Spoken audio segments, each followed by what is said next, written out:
Então, muito bom dia a todos.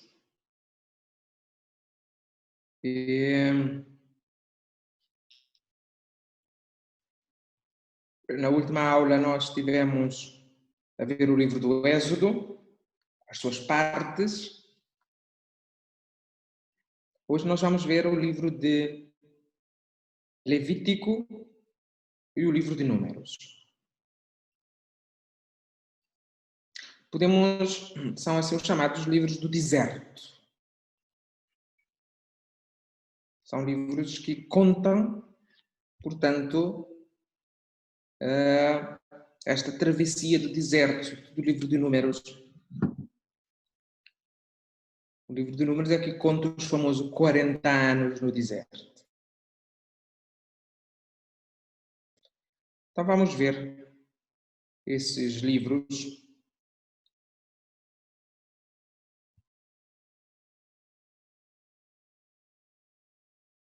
O livro de Levítico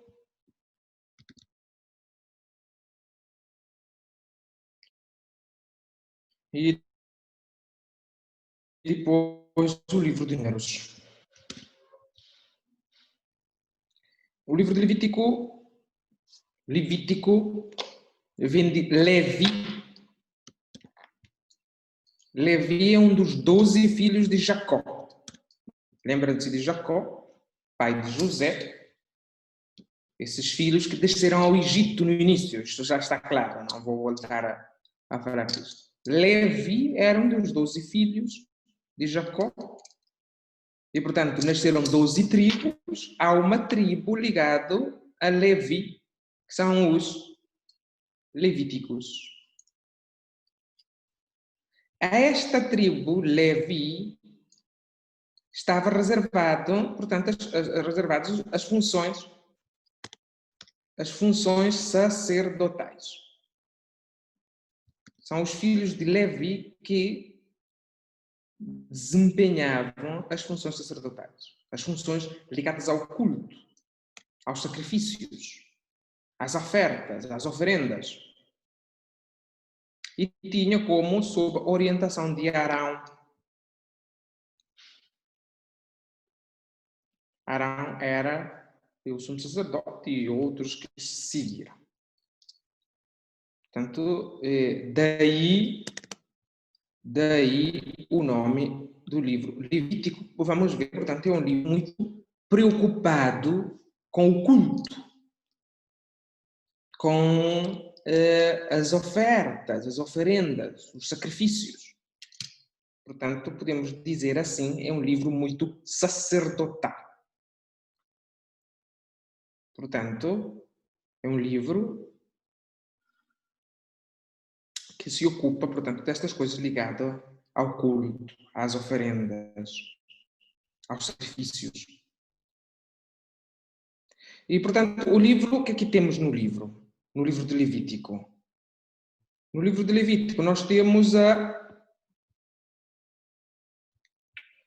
temos prescrições, muitas prescrições, que regulam funções sagradas, como nós já dissemos. Que regulam funções sagradas.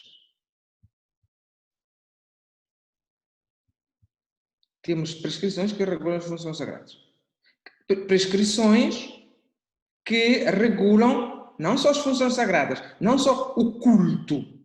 Por funções sagradas, estamos a entender culto. Não só funções sagradas, como é que se faz o culto, mas também como que se faz os vários sacrifícios. Como é que se faz as prescrições sobre a consagração dos sacerdotes. Temos as prescrições sobre as festas do ano.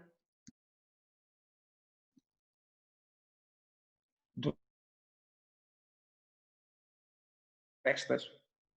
Mas tem mais prescrições, tem muitas prescrições sobre a conduta prática dos israelitas. A conduta prática. Sobre detalhes da vida civil.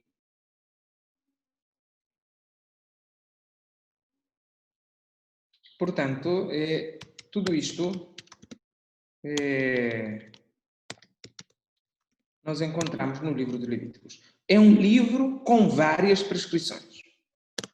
Prescrições sobre as funções sagradas, sobre o culto, prescrições sobre os sacrifícios, prescrições sobre a consagração dos sacerdotes, prescrições sobre as festas do ano e prescrições sobre a conduta prática dos filhos de Israel.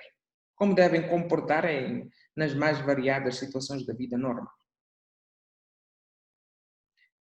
Tudo isto, todas essas prescrições, que vão ocupar todos os aspectos da vida, porque o livro de Levítico quer o povo santo. Quer um povo santo. Percebe o povo de Israel como um povo santo. Se Deus é santo, o povo de Deus tem que ser santo, e, portanto, estas prescrições são exatamente para ajudar o povo a ser santo como Deus é santo. Nós temos aqui muitas prescrições, que são muitas, na verdade, são muitas. Nós conhecemos algumas de cor, não conhecemos outras. Muitas prescrições estão ligadas ao costume do tempo. Naquele tempo fazia-se assim. E o livro de Levítico codifica estes costumes. Muitos destes costumes são ligados ao que se fazia, ao costume do tempo. Se fazia assim, não se fazia diferente. O que é que o livro Levítico faz? É codificar, é criar códigos. Portanto, podemos dizer que o livro de Levítico é um conjunto de leis, de normas. Leis e normas sobre quê? Sobre, principalmente, o culto, celebração do culto, e sobre tu vais celebrar o culto, tu vais participar do culto, mas como é que estás? A tua pureza. Portanto, tem o culto no centro. O livro está preocupado com o culto, mas está preocupado também com quem celebra o culto e quem toma parte na pureza, a sua santidade. Portanto, é um livro que distingue o que é puro do que é impuro. Está muito preocupado com o que é puro, o que torna pura a pessoa e o que torna a pessoa impura. Estando pura, pode participar do culto, que tem as suas regras. Estando impura, não pode. Tem que se purificar também. Vai-se fazer uma oferenda, um sacrifício com um animal. O animal é puro ou é impuro? O livro de Levítico diz qual é o animal puro e qual é o animal impuro. Mas o homem que vai fazer a oferenda está puro ou está impuro? Depende. O livro de Levítico diz como é que se está puro ou se está impuro. Nós vamos ver que a pureza perde-se por coisas até que a gente deve fazer. Que tem que se fazer na vida, mas perde a pureza na mesma. A gente tem que, por exemplo, nós vamos ver isto, nós temos que, de qualquer maneira, enterrar os mortos. É uma obrigação, até moral. Mas, tocando num cadáver, a gente fica impuro, no livro do Levítico. Temos que tocar num cadáver, porque o cadáver não pode ficar lá. Tocando, a gente fica impuro. Quer dizer, o livro vai dizer o que é puro e o que é impuro. Se tocar no cadáver, está impuro, não pode participar do culto, não pode fazer oferenda, tem que se purificar. Como é que se purifica? O livro do Levítico diz. Portanto, é um livro que contém leis, normas, prescrições, focada no culto. Depois, claro, quem oferece o culto, quem preside, o sacerdote, mas quem participa, o povo e o material, o que se usa, inclusive, para sacrifício, puro ou impuro. Portanto, a partir disso que temos de dividir o livro nessas partes. ao menos, portanto, 1, 2, 3, 4, 5, 6 partes. Podemos dividir o livro em 6 partes. Do capítulo 1 a 7, primeira parte, capítulo 1 a 7, temos ritual para a celebração dos vários sacrifícios. Não há um tipo de sacrifício. Há vários sacrifícios. Como é que se celebra? Qual é o ritual? Está de 1 a 7. Ritual para a celebração dos vários sacrifícios. Quem tem a Bíblia na mão pode ir já vendo o ritual dos sacrifícios. Começa com os holocaustos a oferecer cereais. Então, o livro de Levítico diz: se alguém quiser apresentar ao Senhor uma oblação de cereais, a sua oferta será flor de farinha, sobre a qual derramará azeite e colocará incenso. Tudo escrito. É um ritual para a celebração dos vários sacrifícios. O meu sacrifício é a oferta de cereais. Eu quero oferecer ao Senhor trigo. Como eu vou fazer? Temos um código, um ritual. Não é como passar pela cabeça. Então, isto está de capítulo 1 a 7. Sacrifício expiatório, sacrifício de comunhão, no capítulo 3. Sacrifícios por culpas várias, em caso de pobreza. Se é pobre, como é que faz? Sacrifício de reparação, holocausto, sacrifício de reparação outra vez, do capítulo 7. Enfim, portanto, nós temos de 1 a 7 um autêntico ritual dos vários sacrifícios.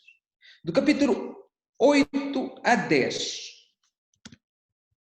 temos um ritual para a consagração dos sacerdotes. Como é que se faz para consagrar sacerdotes? De, portanto, 8 a 10. Um ritual, consagração dos sacerdotes.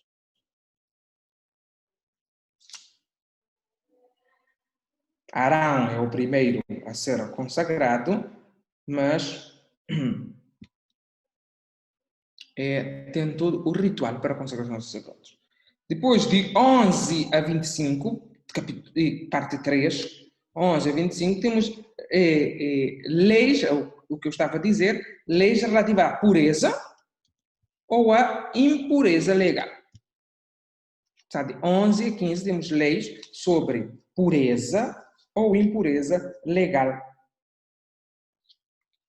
O que torna legalmente, segundo a lei, uma pessoa pura ou impura? Por exemplo, diz, ao capítulo 11, muito conhecido, os animais puros e impuros. Ao capítulo 13, ao capítulo 12, a purificação, para ganhar eu tinha dito o quê?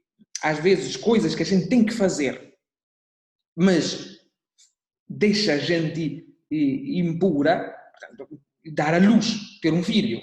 A mulher, ao dar à luz, tem que dar à luz, mas fica impura. E o que é que faz para ganhar a pureza? Outra vez.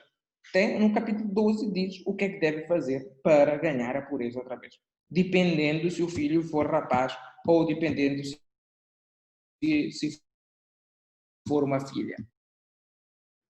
O tempo é sempre maior. E pronto. A lepra tornava um homem impuro. Se a pessoa tivesse a lepra, ficava impuro. Quem tocasse nele também. Mas tinha a purificação dos leprosos, no capítulo 14. E impurezas da mulher. A mulher tinha muitas impurezas. Impurezas do homem também tinha muitas impurezas. Enfim. E, portanto, de 11 a 15 temos o que é que torna os animais são puros e impuros, capítulo 11. Depois o que torna a própria pessoa pura ou impura. Estando na impureza, qual é o processo, o ritual para readquirir a pureza? Sem estar puro, não pode. apresentar oferta, oferenda, não pode participar do culto. É a condição sine qua non, é a pureza. Depois nós temos o capítulo 16, ritual para a celebração do dia da expiação, para o grande dia do perdão dos pecados, dia da expiação, no capítulo 16. Depois, 17 a 26, temos chamado Código de Santidade, de recolha de normas morais e rituais e outras observâncias, normas morais, do que fazer, do que não fazer, e outras observâncias. E, por fim, no capítulo 27, temos, portanto, normas e tarifas dos vários resgates. São as partes que compõem, como eu disse no princípio, é um livro de leis, centrado no culto e à volta do culto, as condições para ter acesso ou não ao culto. Alguém estava com a mão levantada? Alô. Ô, professor. Sim. Irmã Cândida. Bom dia. Bom dia, irmã. Desculpe, não apanhei bem a explicação sobre a impureza que se falou do capítulo 15, 11 a 15, como que recupera a esta impureza depois de dar a luz, depois de uma mulher dar a luz a um filho, em relação a um filho e uma filha. Não sei se me podia dar um empurrão aí, por favor. Não, tem a ver com o tempo. Nada melhor do que ler. Mas se for um filho, o tempo de espera é menos do que se fosse uma filha. O tempo de espera para sair da impureza para a pureza? Sim, vamos ver no capítulo 12. Der a luz, estamos no capítulo 12. Quando uma mulher grávida der à luz uma criança do sexo masculino, ficará impura durante 7 dias. Se for rapaz, a mulher fica impura durante 7 dias. Lembras-te da purificação da Nossa Senhora? Sim. Era o 8º dia. Quando deu 8 dias, Maria foi ao templo purificar-se. Foi ao templo era um rapaz. para purificar. Era um rapaz. Ficou 7 dias impura. Tantos quantos os da sua impureza menstrual. Também fica impura durante a menstruação. E também fica 8 dias impura durante a menstruação. Portanto, ok. No 8º dia, proceder-se-á à circuncisão do propúcio do filho. Está certo? O que Maria foi fazer no 8º dia com o menino Jesus. A mulher ficará ainda 33 dias para se purificar do sangue. Não tocará coisa alguma consagrada e não entrará no lugar santo, até findar o tempo da sua purificação. Está certo? Se for rapaz. Está certo. Ok. Agora, se der à luz uma filha, estamos no versículo 5 do capítulo 12, se der à luz uma filha, ficará impura durante 2 semanas. Ok? Como na sua impureza menstrual, e permanecerá durante 66 dias para se purificar do sangue. É o dobro. Entendeu, irmã? Rapaz, 7 dias. Rapariga, 14. Está certo? 33 dias para purificar-se do sangue, se for rapaz. 66 se for menina. Triste. Está certo? Professor. Posso, professor? Sim. Professor, eu queria perguntar, nesse período em que a mulher fica impura, ela não deve tocar em coisas sagradas, somente em coisas sagradas. Agora, professor, é essa aqui a dúvida. Que coisas sagradas essas? Eu pensei que, sinceramente, fiquei aqui a pensar que em tudo que a mulher tocava, aliás, o entendimento que eu antes tinha, que durante esse período, tudo em que a mulher tocava tornava-se também impuro, ou tornava-se impura, as coisas que ela tocava. Mas aqui diz que são coisas sagradas. Bom, Não.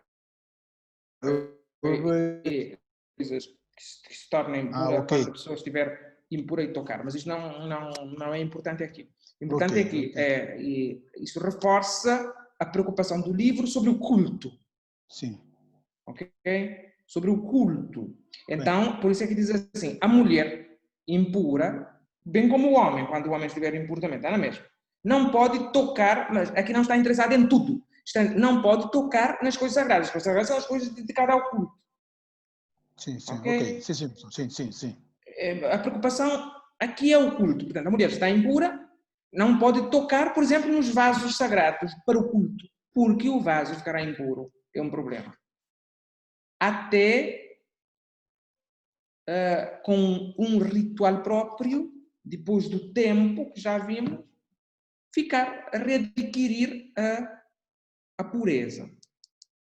O que eu quero fazer notar é que a pessoa fica impura mesmo nas coisas boas e nas coisas que, aliás, tem que fazer. Por exemplo, tem que dar à luz. É uma coisa boa, mas fica impura na mesma. Está certo? Há coisas próprias da natureza, como a menstruação, mas que deixa a mulher impura. Mas não, ela não tem culpa, não tem como fugir. Portanto, a questão da pureza ou impureza não é tanto moral. Isto é, a pessoa não fica impura porque fez uma coisa errada. Fica impura por certas coisas, inclusive da vida. De por exemplo, enterrar, pegar um morto para o enterrar, porque se morreu, alguém tem que pegar nele. Fazendo isto, a pessoa fica impura. Fazendo relações sexuais, a pessoa fica impura. Mas tem que fazer, porque senão ninguém nasce. Mas não é, a impureza não é resultado moral, porque a gente fez alguma coisa errada. Não. Certas ações próprias, inclusive do homem ou da mulher, deixam o homem e a mulher impuros e devem, portanto, submeter-se a um ritual para readquirir a pureza e, de consequência, tocar nas coisas sagradas, oferecer oferendas, participar do culto. E dizia tudo isto porque Levítico considera Deus como, e com razão, Deus é santo, à luz da santidade de Deus. A santidade de Deus deve corresponder à santidade do povo. Sede santos, é ali que nós vamos encontrar esta frase famosa, sede santos porque eu, Javé, sou santo. E esta frase vai aparecer frequentemente. Sede santos porque eu, Javé, sou santo. Santo significa, a palavra santo, kadosh, significa portanto, sede santo porque eu, Javé, sou santo. Está aqui escrito, a santidade não é tanto religiosamente ou moral, mas fisicamente. Para aproximar de Deus, através do culto, eu tinha quase que fisicamente estar puro. Não tanto do ponto de vista moral. Não porque comportei-me bem ou mal. Não. É quase uma coisa física. Quase um estado de pureza.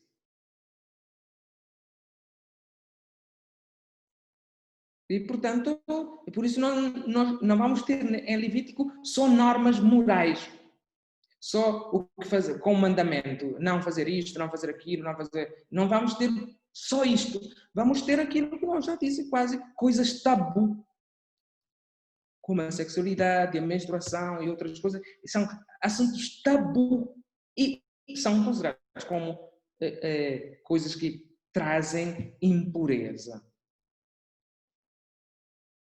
E, portanto, essas prescrições, proibições, são para, em vista a participação do culto, que é entrar em contacto com Deus Santo.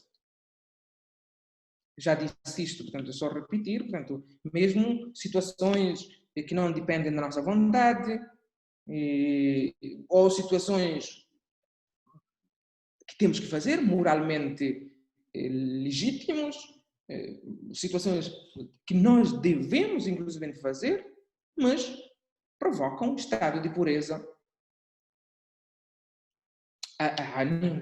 Ninguém escolhe ficar doente de lepra.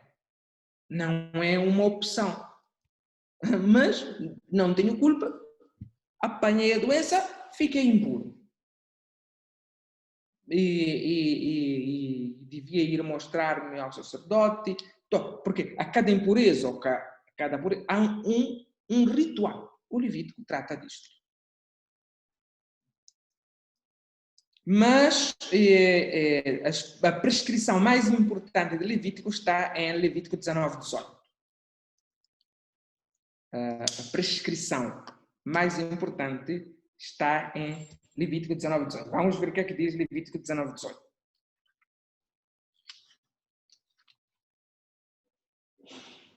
Levítico 19:18, o que é que diz? 19:18 diz assim: não te vingarás, nem guardarás rancor aos filhos do teu povo, mas amarás o teu próximo como a ti mesmo. Esta é a prescrição melhor de Levítico. Só que, aliás, diz assim, o teu povo próximo é quem faz parte do povo de Israel. Não é qualquer um. Jesus vai superar isto aqui, esta prescrição de Levítico 19:18, a prescrição mais importante. Jesus vai superar isto com a parábola do bom samaritano. Lembrem-se que vai perguntar, mas quem é meu próximo? Na parábola do bom samaritano. A pergunta faz sentido, porque para um judeu o próximo é gente meu irmão, do meu concidadão, não é qualquer um, próximo. Então por isso é que perguntam a Jesus, e quem é meu próximo? E Jesus diz próximo, contando a parábola do bom samaritano. O próximo não tem que ser da tua tribo, da tua região, da tua ilha. Próximo é quem precisa de ti. O homem que precisa de ti, ou a mulher que precisa de ti, é o teu próximo, naquele momento. Portanto, mas a prescrição é de Levítico, e amar o próximo como a si mesmo, ampliado em Jesus. É a prescrição mais importante de Levítico, que é 19:18. Não se esqueçam, 19:18. Só que é muito limitado. Jesus vai ampliar este conceito de próximo. Tá bom, Levítico seria isto, não tenho mais nada para dizer sobre Levítico. Vocês já sabem, o livro é do deserto, ao pé do Sinai. O povo está no Monte Sinai. E voilà, temos este livro muito importante. Dúvidas? Se não, passamos para o livro de Números. Professor. Ana Rosa. Sim, quanto ao toque em cadáver para se tornar impuro, esse cadáver está a referir-se apenas aos cadáveres do ser humano, do homem, ou também dos animais? Do ser humano. Está bem. Obrigada. Ser humano.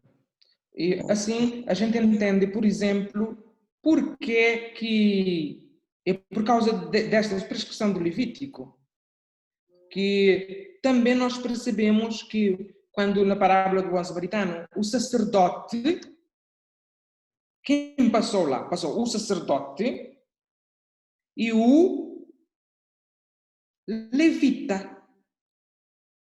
Sim, levita, homem aqui, do Levítico, da tribo de Levi, que tinha as funções sacerdotais, ok? Passaram 2 homens ligados a estas leis, que conhecem muito bem estas leis.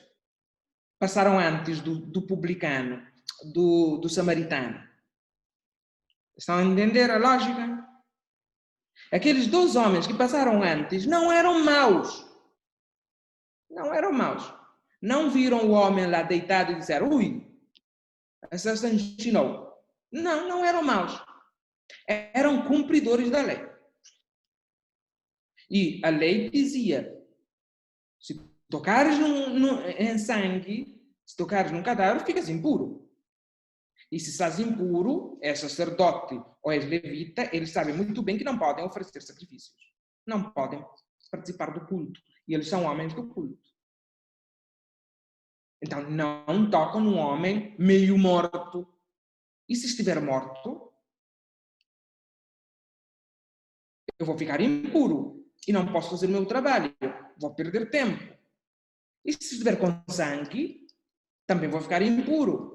E não vou fazer o meu trabalho. Portanto, são homens conhecedores da lei. Cumpridores da lei. Cumpriram a lei. De Levítico. Vê o samaritano que não conhece a lei. Que é considerado um herético, um não religioso. Um homem que não conhece a lei, que não se salvará certamente. E não conhecendo a lei, faz a caridade. Desce do seu cavalo, pega no homem, independente se está morto, se está com sangue, e o leva, cuida dele. Portanto, a caridade supera a lei. Supera a lei. O samaritano faz aquilo que deve ser feito, cuidar do irmão. Os homens conhecem a lei, ficaram presos à lei. Não é a lei que nos salva, é a caridade. Arnaldo.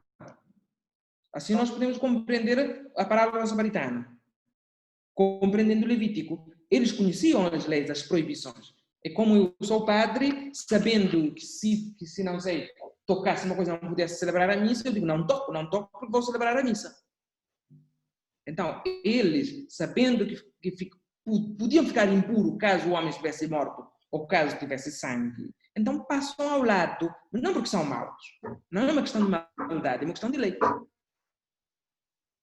Tem Arnaldo.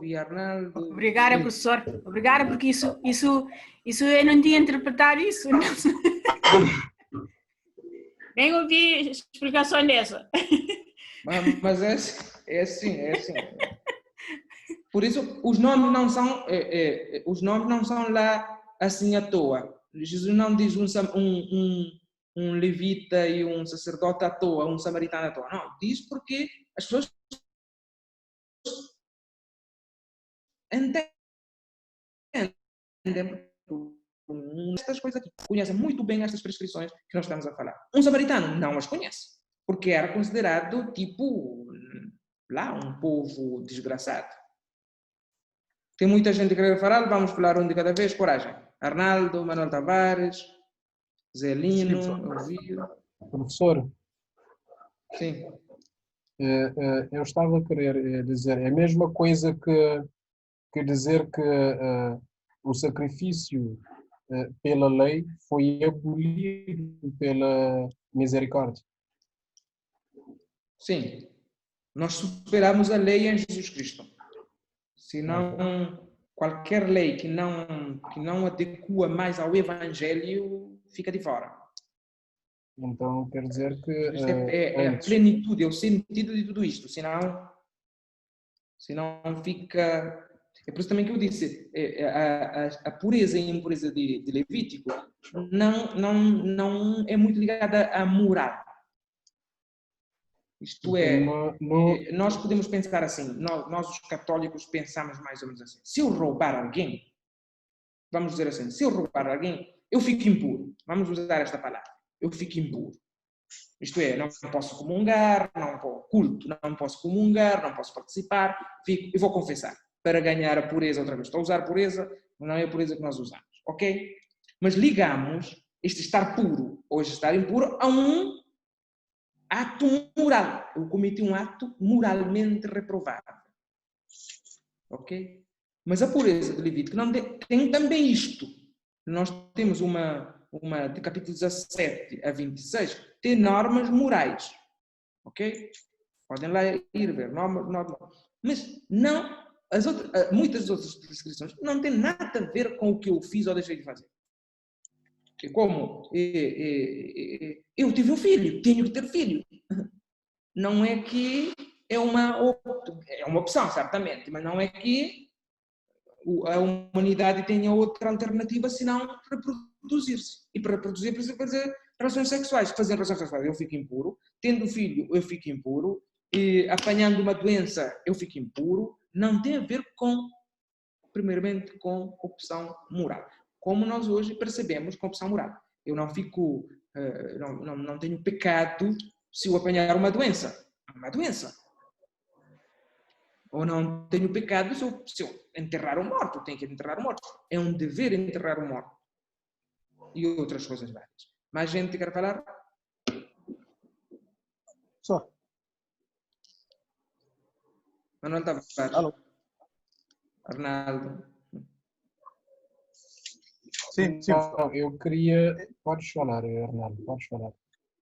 Não, eu só queria prescindir da minha intervenção porque o professor já explicou a caridade, não a lei, porque eu vi que esses homens estavam presos, como o professor disse, a lei, embora ensinavam que deve-se enterrar os mortos, porque era um dever de todos nós enterrar os mortos, mas eles não o faziam para que não caíssem na impureza. Era só isso. Exato. Parece que o Zelino estava a querer falar. Zelino? Prescindo, porque já foi esclarecido e muito obrigado. Tá bom, ok. Então, se não houver mais dúvidas, passemos. Professor? Sim. Não, eu queria até completar com isso, porque no Salmo 47, também no 50, creio que 9 ou 18, fala sobre isso. Não quisestes para ti sacrifícios nem oblações. O sacrifício agradável ao Senhor e um coração contrito. Exato. Nunca te quis. Se calhar houve uma renovação da lei pelo cumprimento que já se fazia, não é? Sim, sim. Mas o próprio Israel vai percebendo isto, entrando na Terra Prometida, vai percebendo que cumpria todas essas normas, mas os profetas iam dizendo, mas contudo maltratais as viúvas, roubais os órfãos, e quer dizer, cumpris estas normas todas, exteriores e tal, tudo bem, mas depois o vosso coração não é de acordo com nada, porque roubais, aldrabais, essas coisas. O próprio Israel, os profetas vão fazendo, já na terra prometida, vão fazendo tomar consciência da necessidade de uma religião interior mais do que uma religião exterior. Arnaldo? Não, professor, esqueci de baixar a mão. Eu já Ok. Tá bom, então vamos lá, vamos ver o livro dos números, um bocadinho mais longo, para terminarmos em hora decente. O livro dos números, portanto, o livro dos números, o cenário é o deserto. É o deserto.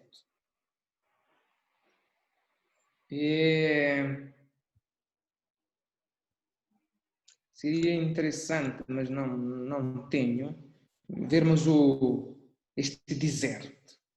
Trata-se da Península de Sinai e este livro que nos conta os famosos 40 anos do deserto.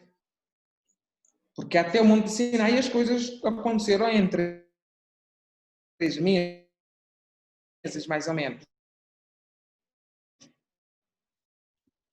Para-se no Sinai, por um tempo, E depois, do Sinai para Moabe, passa-se 40 anos. Ninguém pode esquecer de Egito, Sinai, Moabe. São 3 partes importantes. E o livro de Números conta-nos isto. E aqui nós temos uma outra localidade, Cádiz. E essas pessoas, esse grupo, vai de Sinai em direção a Moabe. Está no norte. As Bíblias têm essas gravuras que explicam isto. A nós interessa-nos Egito, saída do Egito, até Monte Sinai. Monte Sinai, um bom tempo lá, tudo levítico. Depois, nós temos do Monte Sinai em direção a Moabe. A Moabe. Moabe está perto da cidade de Jericó. Jericó é a primeira grande cidade que o povo de Israel vai ter que enfrentar. Todo mundo aqui já ouviu falar de cerco de Jericó. Agora também os brasileiros inventaram uma missa lá de cerco de Jericó. Mas todo mundo conhece o famoso cerco de Jericó, as voltas que se dá à cidade até as muralhas caírem. Jericó é a primeira grande cidade que o povo de Israel vai ter que lutar para vencer. É a primeira, digamos assim, grande conquista. Porque, como eu já disse, não é que essas zonas estavam vazias sem ninguém. Não tinha povos lá. A terra pertencia a gente. Há lutas. E, portanto, Jericó, Moabe ainda não é Jericó, está perto do Jordão, mas está perto da cidade de Jericó. Ok? Se mais ou menos, com a ajuda talvez do Google, da Bíblia, intuirmos isto, nós podemos dividir o livro de Números em 3 grandes partes. 3 grandes partes. Do capítulo 1 ao capítulo 10, o livro ainda está no Sinai. O que é que acontece? Presta atenção, antes de retomar a caminhada, depois da paragem no Monte Sinai, antes de retomar a caminhada em direção à Terra Prometida, que dura 40 anos, o que é que fazem? Fazem um recenseamento, ainda no Sinai. Recenseamento das tribos. As tribos são 12. Ok. Um recenseamento. Nós vamos ver, este recenseamento, porém, não tem necessariamente ideia de saber quantos são ao todo. Tem como objetivo, porque só interessa rapazes, só contam homens maiores de 20 anos. Logo, o que é que vem à mente? Querem saber qual é a força de Israel. Com quantos homens podem contar. Com quanto... É por isso que Deus não gosta muito de recenseamentos. Porque recenseamento nasce exatamente por causa da guerra. É para sabem que vão iniciar uma viagem para o norte, em direção às planícies de Moabe, sabem que vão encontrar outras tribos, outros povos. Então, nós, com quantos homens podemos contar se for para entrar em guerra? Portanto, faz-se este recenseamento no Sinai. E ainda de 1 a 10, nós temos prescrições de caráter religioso e cultural. Nós temos a celebração da Páscoa no primeiro aniversário da saída do Egito. Ao comemorar o primeiro aniversário da saída do Egito, nós temos de capítulo 1 a 10, a celebração da Páscoa, a recordação daquela saída. Aí isto é que temos de 1 a 10. Depois nós temos, segunda parte, capítulos 11 a 25. É a partir do capítulo 11 do livro de Números que dá-se a marcha sai-se do Sinai. Esta marcha no deserto tem várias etapas.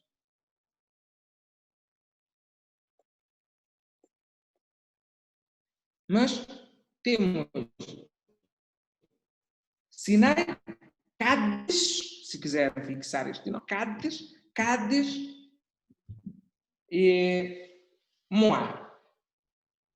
É neste percurso, esta marcha, várias etapas, e temos outras normas vamos tendo sempre, normas rituais para sacerdotes e levitas, e é neste percurso que nós temos, é neste capítulo, nesta segunda parte, que temos o muito conhecido episódio da serpente de bronze.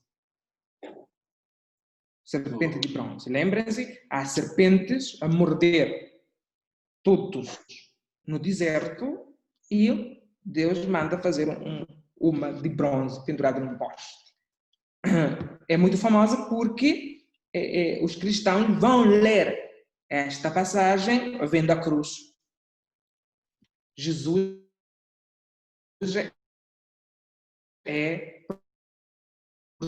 portanto, temos olhar sempre como formos mordidos.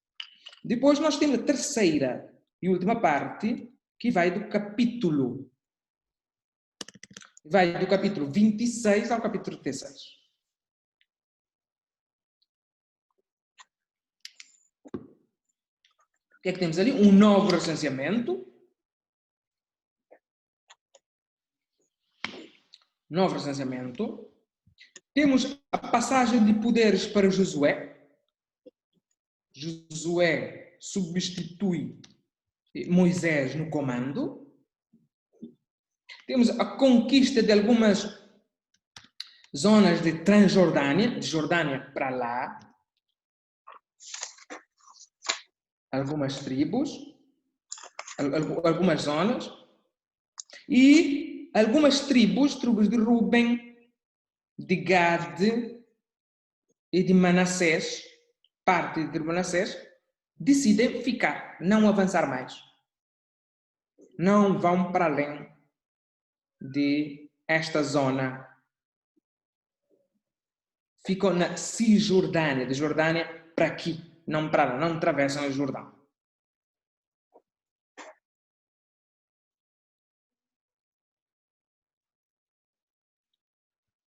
Encontramos isto de 26 a 36.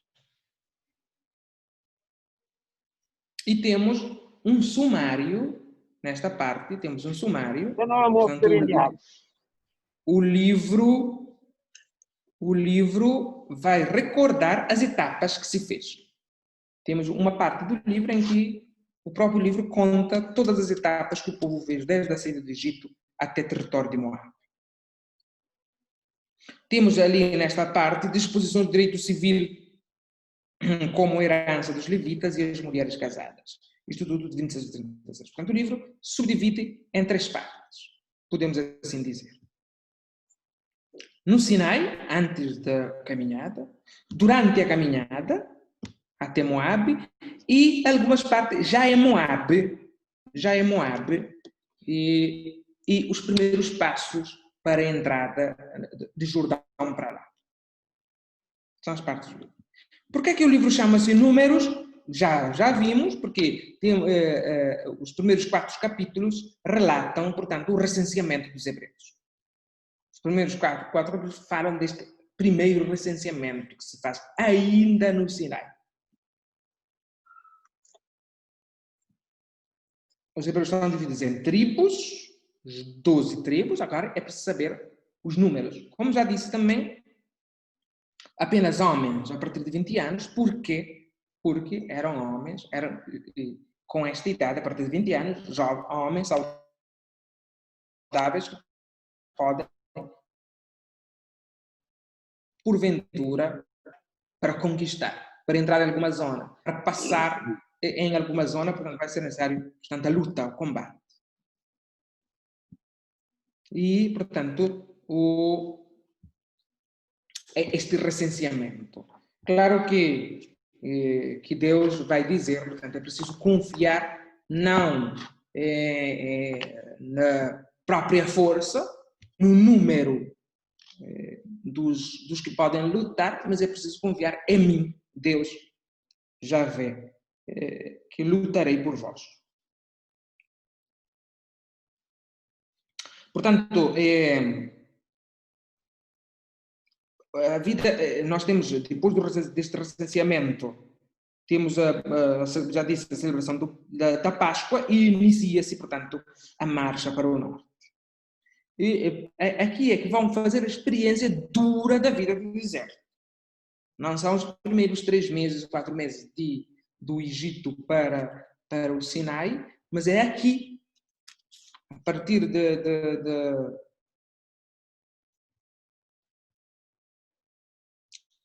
de Sinai até Moab, é que vão fazer a experiência da insegurança,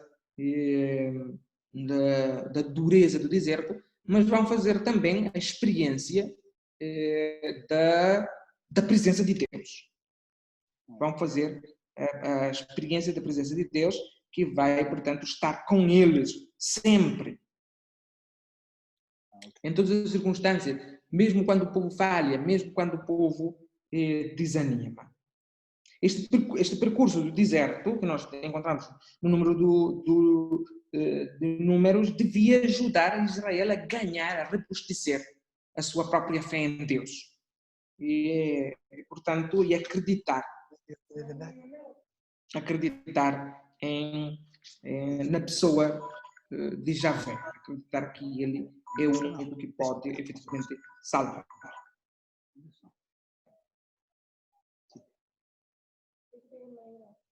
Impureza de mulher. Impureza de homem. E pronto, mais ou menos era isto. Não foi corrida, foi mulher. Se o tem filho, macho, muda-se impura durante 7 dias. Tudo que usa sagrado que toca nele, cabelo nosso. Arnaldo, vinte microfone. Ave Maria. Desculpem, eu estava a falar com a minha esposa. Não, é bom ajudar a explicar, esclarecer, porque essas aulas têm sido interessantes.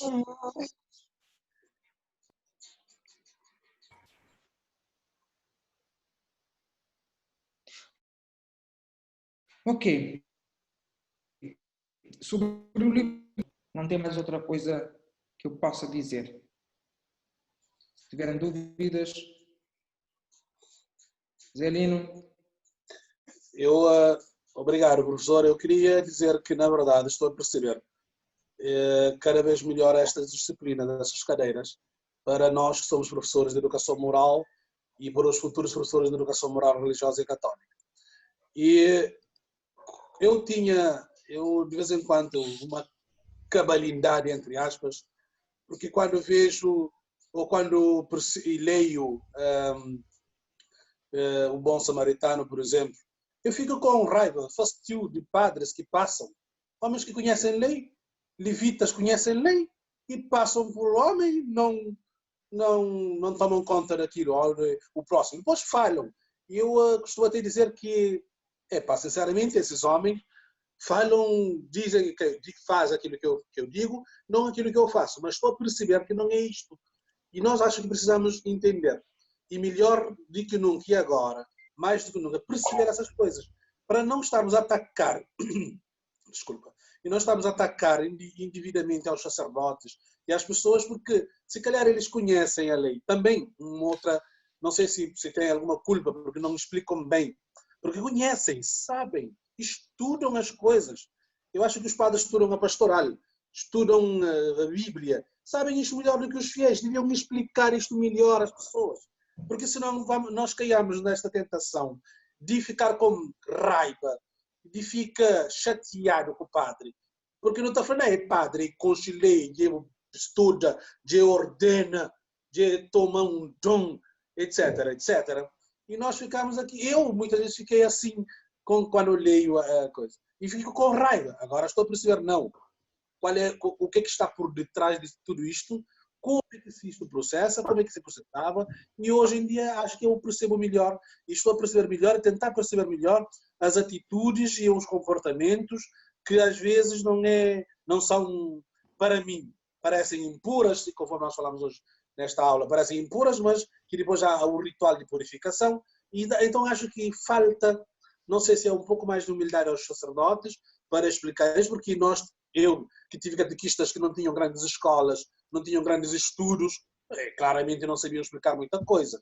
E eu agora estou a perceber e a entender, e acho que estas disciplinas estão a ser úteis e fundamentais para que possamos entender melhor as coisas e ajudar os outros, sobretudo os alunos que nos são colocados à nossa disposição. Obrigado. Boa.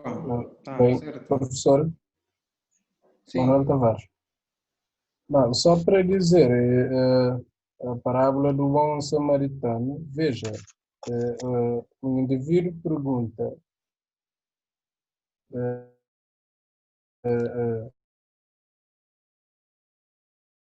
então, Jesus responde, ama a Deus com todo o teu coração, com toda a tua força, todo o teu entendimento, e ama o próximo como a ti mesmo. E o outro pergunta, quem é o meu próximo?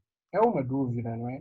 Cristo dá um exemplo, mostra um exemplo, não quer dizer que isso aconteceu, ou algo que tenha acontecido, né? Mas ele mostra um exemplo prático que isso possa acontecer, para Sim. que o outro identifique quem é o seu próximo. Apenas um exemplo, não quer dizer que isso É aconteceu. uma parábola. Sim. Sim, mas Tavares, vou admitir a hipótese que aconteceu. E Sim, é eu percebi. é quase inadmissível você dizer isto, você ver isto, é quase inadmissível você perceber que um homem da lei, por exemplo, porque nós sabemos que nós não vivemos no nosso dia a dia, e no nosso dia a dia podemos conhecer determinadas coisas e fazer erradamente a coisa, e depois, opa, porque é que eu fiz isso? Se eu tinha um conhecimento para, ou se eu pudesse fazer diferente. Imaginemos que isso acontecesse. O exemplo é bem dado. O exemplo é muito bom. Estou a ouvir. Estou a ouvir. Eu não contestei a sua afirmação, só estou a dizer, normalmente acontece na prática, normalmente acontece, não é? Eu apenas acrescentei essa parte para que os outros possam ter mais argumentos de poderem saber que é apenas um exemplo que ele deu. Pois, Não quer dizer que percebo. isso aconteceu. Agora, também a sua afirmação vai no sentido de alertar as pessoas para não caírem nessa tentação de dizer ou de acusarem os padres. Eu concordo plenamente consigo. Não sei se consegues entender aquilo que eu disse, não é? Não, claro. Está claro. Eu percebi que você praticamente entendeu errado aquilo que eu estava a dizer. Não sei, talvez... Não, mas está claro. Ok, está bem. É só uma questão de afinar, quer dizer, e na verdade, se isso acontecesse, não sei o quê, quer dizer, porque às vezes, nós como professores ou como pessoa em si, conhecemos muita coisa, mas às vezes passamos ao lado daquilo, passamos ao lado. Então, é chamar a atenção para este aspecto. Mas estamos bem, obrigado. Obrigado, digo eu, né? Eu tenho muito a aprender consigo. Olha que eu vou um dia para aí e vamos discutir isso. Você é um bom catequista. Você vai me ensinar muito. Eu vou aceitar. Você é um bom catequista, tem muitas informações. Eu gosto de ouvir-o falar. Epa, agora... Sujou. Irmã Cândida? Sim, professor. E gostei desta explicação. Chama-me atenção, através de uma parábola, que alguém me aproxima de Jesus e disse: e o que é que eu devo fazer para encontrar, para entrar no reino de Deus? Depois Jesus mostra isto como uma parábola. Jesus, mais do que ninguém, conhece a lei, mais do que ninguém. Se Jesus vai apresentá-lo, essa comparação, um homem estava a descer da sua jornada e viu um homem no chão, passou à frente, veio outro, passou à frente, acho que ficou assim um bocadinho entregada a Jesus a armar-nos, a fazer-nos esta pergunta, esta comparação, de mostrar para podermos ser boa pessoa o que é que nós devemos fazer. E mostra isso como samaritano. Agora, talvez, não sei como que eu ia dizer, mas talvez falta, então, alguém que hoje estuda a Bíblia como o Senhor Padre e outros, que nos explique nas homilias, porque realmente essa orientação que o professor nos deu aí não foi o que temos ouvido nas homilias. Isso, não sei a que ponto talvez todos os padres têm de fazer um curso bíblico, doutoramento bíblico, para poder nos ajudar, porque senão ficamos muito confusas a relação a essas parábolas e outras coisas que eventualmente nos aparecem. Eu só queria dizer o seguinte, a parábola é um recurso que Jesus utiliza. Para quê? As parábolas servem para falar de realidades difíceis em linguagem, recorrendo à linguagem, a coisas que todo mundo entende. Para falar de reino de Deus, Jesus utiliza a agricultura, que todo mundo entende, que aquela gente entendia, que os seus ouvintes entendem. E, efetivamente, a parábola é uma história, uma construção que Jesus cria para falar do reino de Deus, para falar de quem é o próximo, neste caso. São construções. Mas as pessoas têm que entender. Quando Jesus fala de samaritano, os que estão... Nós hoje temos dificuldade em entender. Eu tenho que explicar o samaritano. Os samaritanos eram um povo judeu também, não, mas rival. Rivalizavam com o templo, com os costumes e tal e coisa. Portanto, estão para os judeus que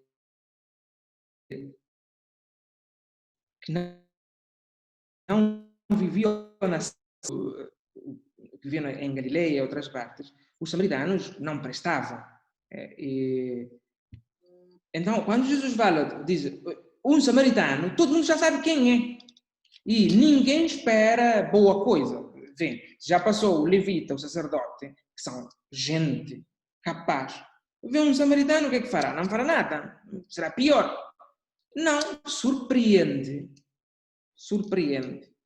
Como surpreende que dos 10 leprosos curados, um único é que volta. E Jesus diz, o Evangelho diz, e era um samaritano. Por quê? Porque quer dizer, é como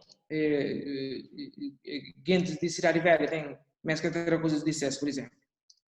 E ainda conta uma história de um grande alguém generoso, e era uma pessoa de Cidade Velha. Alguém fala, alguém de Cidade Velha fazia coisa? Sim. Nós de praia, que é generosos nunca fazer, e gente de fogo, que é mais generosos nunca fazer, foi uma pessoa samaritana que foi capaz de trazer panela para dar. Quando os judeus ouvem um samaritano a fazer uma coisa desta, é surpreendente. Para nós hoje, menos, claro. Portanto, quando um sacerdote passa, um levita passa e não cuida, o que quer dizer não é porque é maldade de coração. Não é porque que me importa. Não, é porque eu não vou tocar num cadáver, o homem pode estar morto ou pode estar sangrado, e agora o que eu vou fazer? Vou ficar impuro e para purificar-me tenho que cumprir determinadas regras. Depois, em cadáver, um sacerdote não deve tocar e eu não vou tocar. Eu cumpro a lei. E vem um samaritano que não cumpre a lei, mas faz a caridade. Cuida do próximo. O próximo é quem precisa. E quem precisa não precisa de lei. Quem tem fome não então, precisa de comida, não precisa de saber o Código Civil, onde é que a comida foi comprada, se foi paga a preço justo. Quem tem fome precisa de comida. Certo. Irmã? Se ela não caiu, porque ela cai muitas vezes.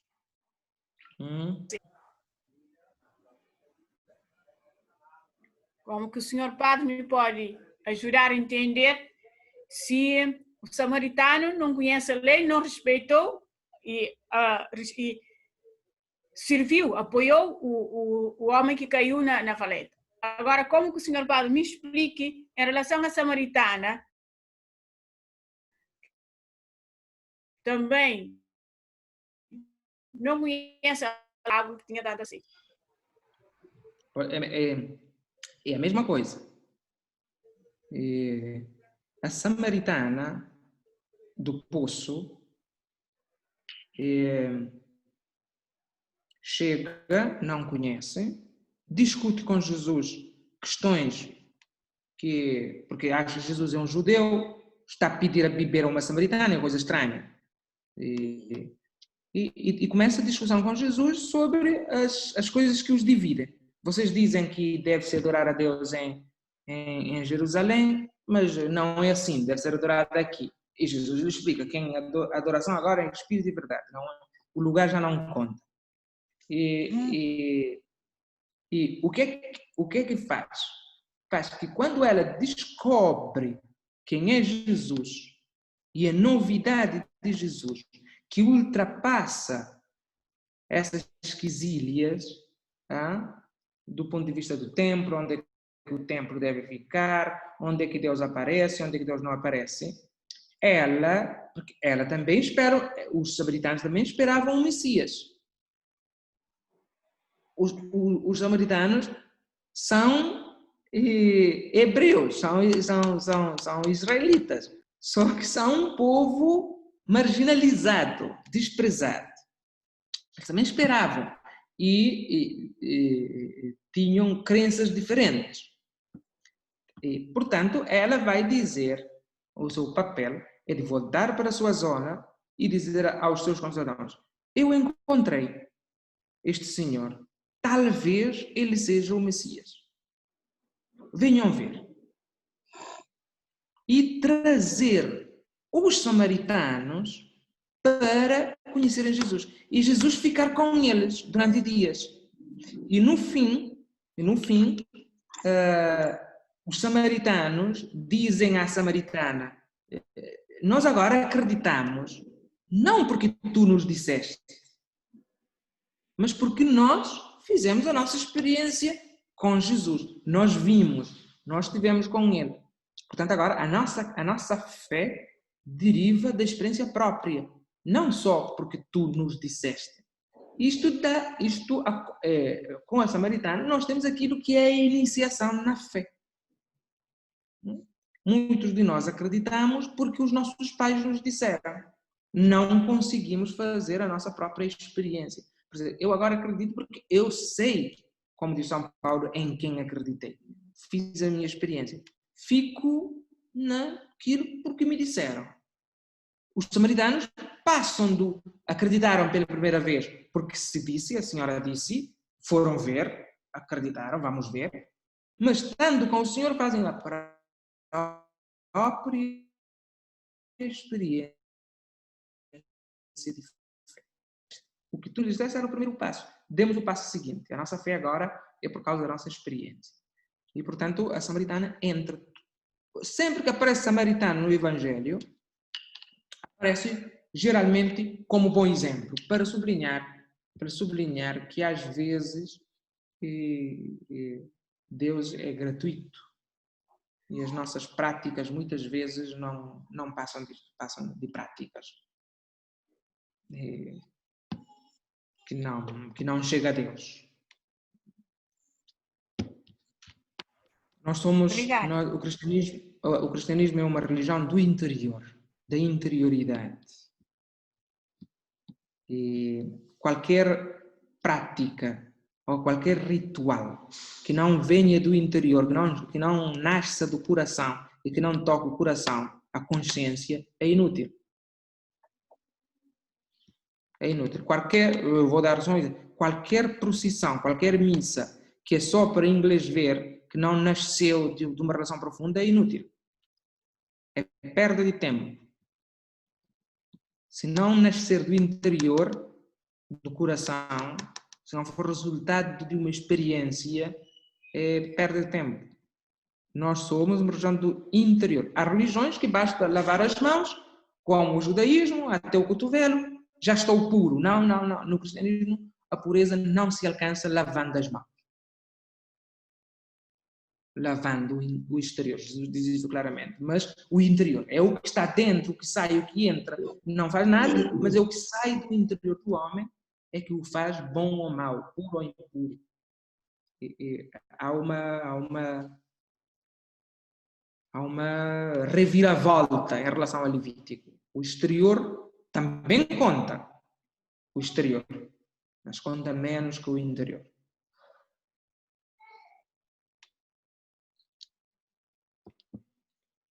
Sim, senhores, tem ainda gente a entrar, mas nós vamos sair daqui a nada. Professor?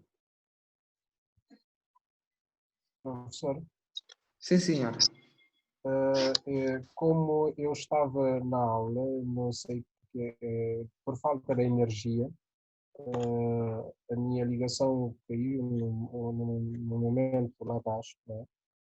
Eu queria que o senhor subisse essa apresentação mais para o fim da primeira página, a fim de eu fazer o print.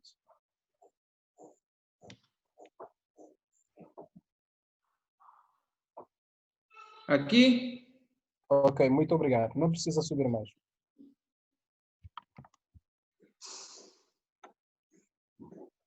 Obrigado. Muito bem, então, gente, nós vamos ter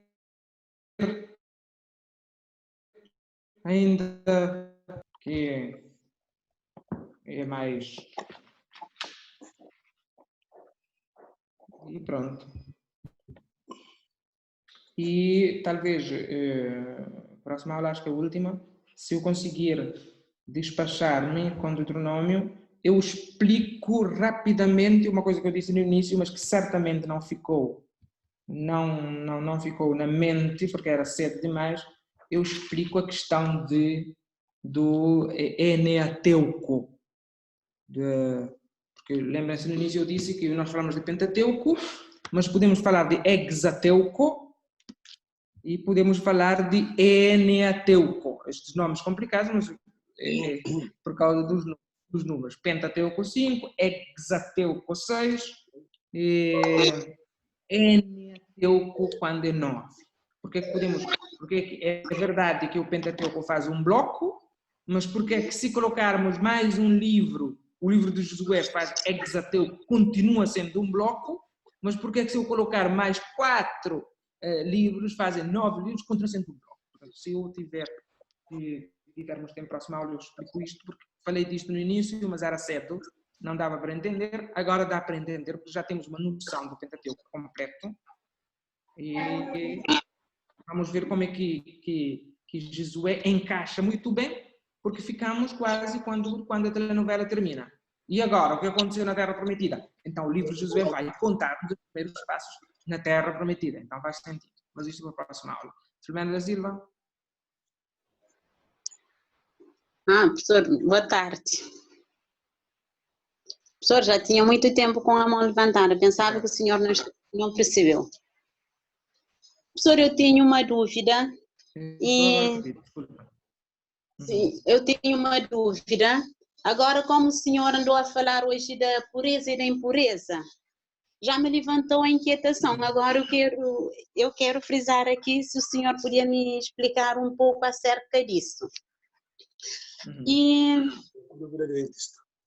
algumas vezes já presenciei nas missas, quando terminaram a consagração, a comunhão, partículas. E essas partículas sobram depois nas capelanias. Como não há lugar para ser conservado, vai ser transportado para a igreja matriz. Então, essas partículas, e não é toda pessoa e qualquer um que deve tocar. E tem de ser um ministro de comunhão ou um padre. Agora eu quero saber se isso tem a ver com a pureza ou a impureza do que o senhor frisou. Não tem. Tem a ver, nós chamamos aquilo de Santíssimo, já o nome é já empenhativo, não? De Santíssimo. Então, geralmente dá-se pela importância que damos ao pão consagrado, dá-se máxima, preserva-se o máximo possível, não? Então, convém que quem esteja a transportá-lo seja, vamos chamar assim, de confiança. Okay? Por isso, temos na igreja temos os ministros ordinários, que são os padres, os diáconos, são para aquilo, ordinariamente trabalham com aquilo. Nós na igreja sabemos que é o trabalho deles, okay? São ministros ordinários. O bispo ainda nomeia, o bispo, não qualquer um, nomeia os ministros extraordinários para, digamos assim, manobrar. Mas não tem nada a ver com a Dona Maria que faz isto, não é mais santa do que o Senhor Pedro que não faz. Esse cara nem tem vida melhor. Não é isto. É que pronto, alguma vida boa, algum bom exemplo na comunidade dá. Pronto, é escolhido para fazer este serviço. Mas presta atenção, qualquer batizado pode fazer. Qualquer batizado pode fazer. Em situação eu preciso que alguém me transporte, portanto, este Santíssimo para a igreja paroquial, não posso, tenho que ir, eu posso chamar qualquer batizado e dizer, leva-me isto para lá, com dignidade máxima que ele pode. Não tem nada a ver com puro, porque nem eu sou mais puro do que ninguém. Tenho os pecados que todo mundo tem. E pronto. Na igreja sou dedicado a isto, a este serviço. Mas eu trabalho, não podendo, qualquer batizado, eu posso dizer, se eu estiver numa missa, não posso distribuir comunhão, por exemplo, eu posso chamar qualquer batizado idôneo e dizer, distribua a comunhão. Ele é idôneo, é batizado como eu e saberá distribuí-lo com a máxima dignidade possível. Mas nós temos os ordinários e os extraordinários. Não estando nem ordinário nem extraordinário, não é que se não distribua a comunhão, não é que a comunhão não deve ser guardada, há o ministro, a pessoa, indicam a pessoa tranquilamente. Não podemos nos dividir entre puros e impuros.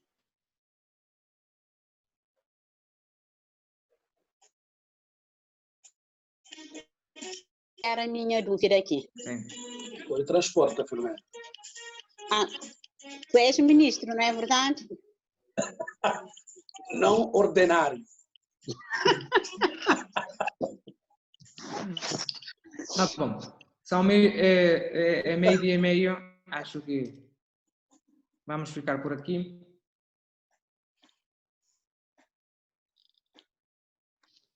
Grande abraço e bom almoço. Obrigado. Para todos. Obrigado. Uma boa